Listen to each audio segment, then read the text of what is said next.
Paul, one reason why you are hopeful for this movie is that it's a nostalgia film. Who's actually is the audience that they're targeting? Millennials, Gen Z, or maybe the original Gen Xers who watched the Freaky Friday that aired in 1977? Yeah, that's interesting, Scarlet, because I think the audience is incredibly vast for this movie. Having that PG rating means you could basically take the entire family.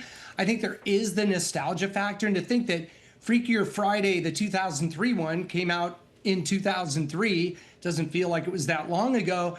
And now with Lindsay Lohan and Jamie Lee Curtis reprising those roles, the 77 film, as you alluded to, Jodie Foster and I believe Barbara Harris co-starred in that one. John Ashton, I think, was in that as well. So it's really, I think, for audiences to go out this weekend, you have Freakier Friday, PG-13 Disney movie, and you have Weapons from New Line Cinema and Warner Brothers, the Zach Cregger movie. Zach Cregger directed Barbarian, a really eerie, scary horror movie. Weapons has a lot going for it. So I think these two very different movies, they're perfectly counter-programmed.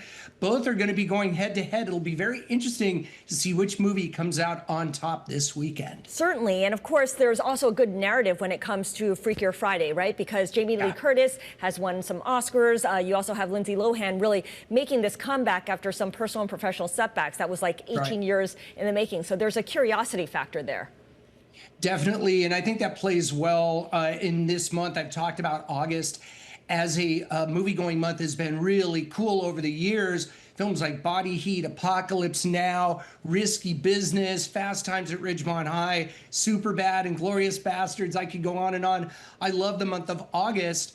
And this August is no different. There's some edgy fare coming as well, Weapons being one film this weekend. Caught Stealing from Darren Aronofsky coming out later this month. The Roses, Labor Day weekend. So I think this is a great final month of a summer that brought us films like Mission Impossible, Superman, Lilo and Stitch, F1, so many, How to Train Your Dragon, so many cool movies this summer. It's just boosted that box office. I know, just you're naming some of those movies makes me forget just how long of a summer it's been, because it's been a while since I thought about Mission Impossible. You talk about Weapons, it's got this buzz, and I know a lot of it has to do with the director, Zach Cregger, but I wonder as well, because it's available in IMAX, talk about how horror movies match up with the big screen immersive experience that IMAX produces. What have you observed with regard to movie theater goers' a willingness to pay premium for that experience?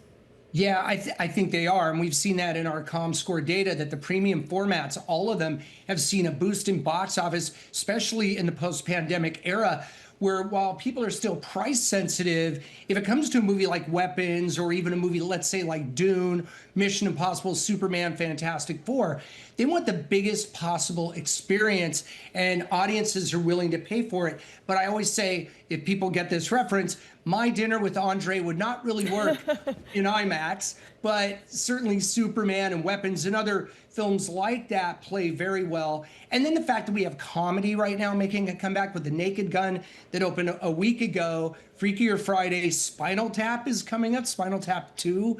And so I think comedy on the big screen hopefully makes a big comeback. But what a month for movies this will be. Summer ends on Labor Day Monday. We'll be at close to $4 billion domestically. That's what I'm projecting at this point in our Comscore data is showing us right at about 3.2 billion through Wednesday of this week in terms of the box office. So a really cool weekend coming up.